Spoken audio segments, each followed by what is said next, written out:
Renukaswamy mobile ಸಿಕ್ಕರೆ Darshan case ಖಲಾಸ್. Renukaswamy ಮೊಬೈಲ್ನಲ್ಲಿದೆ ಮಹತ್ತರ ಸಾಕ್ಷಿಗಳು.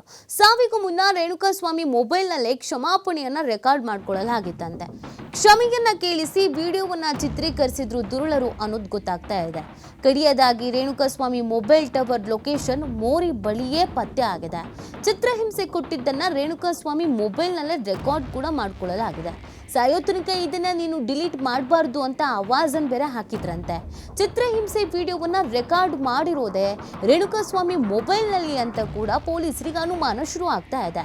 ಇನ್ನೊಂದು ಸಾರಿ ಬಾಸ್ ವಿಚಾರಕ್ಕೆ ಬರಬೇಡ ಅಂತ ಚಿತ್ರಹಿಂಸೆಯನ್ನ ಕೊಟ್ಟಿದ್ರಂತೆ. ಸುಮನಹಳ್ಳಿ ಬಳಿ ಬಾಡಿ ಬಿಸಾಕಿದಾಗ ಮೊಬೈಲ್ ಸಹ ಮೋರಿಗೆ ಬಿಸಾಕಲಾಗಿತ್ತು ಅನ್ನುವಂತ ಶಾಕಿಂಗ್ ವಿಚಾರ ಗೊತ್ತಾಗ್ತಾ ಇದೆ.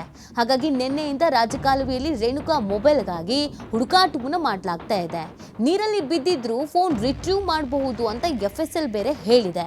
ಹಾಗಾಗಿ ರೇಣುಕಾಸ್ವಾಮಿ ಮೊಬೈಲ್ಗಾಗಿ ಇವತ್ತೂ ಕೂಡ ಮೋರಿಯಲ್ಲಿ ತಲಾಶನ್ನ ಮಾಡಲಾಗ್ತಾ ಇದೆ. ರೇಣುಕಾಸ್ವಾಮಿ ಮೊಬೈಲ್ ಸಿಕ್ಕಿದ್ರೆ ಪ್ರಮುಖ ಸಾಕ್ಷಿ ಆಗುತ್ತೆ. ಯಾಕಂದ್ರೆ ರೇಣುಕಾಸ್ವಾಮಿಗೆ ಹಲ್ಲೆ ಮಾಡಿರುವಂಥದ್ದು, ಧಮಕಿ ಹಾಕಿರುವಂಥದ್ದು ಇದೆಲ್ಲವನ್ನ ರೇಣುಕಾಸ್ವಾಮಿ ಮೊಬೈಲ್ನಲ್ಲೇ ರೆಕಾರ್ಡ್ ಮಾಡ್ಕೊಳ್ಳಲಾಗಿದೆಯಂತೆ. ಹೊಡೆಯುವಾಗ ರೆಕಾರ್ಡ್ ಮಾಡಿಕೊಂಡು ಇದನ್ನ ನೀನು ಸಾಯ ತನಕ ನೋಡ್ತಾ ಇರಬೇಕು, ಭಯದಲ್ಲಿರಬೇಕು ಅಂತ ಹೇಳಿದ್ರಂತೆ. ಬಾಸ್ ವಿಚಾರಕ್ಕೆ ಬಂದ್ರೆ ಅಷ್ಟೇ ಹುಷಾರ್ ಅನ್ನುವಂಥ ಆವಾಜನ್ನು ಕೂಡ ಹಾಕಿದ್ರಂತೆ.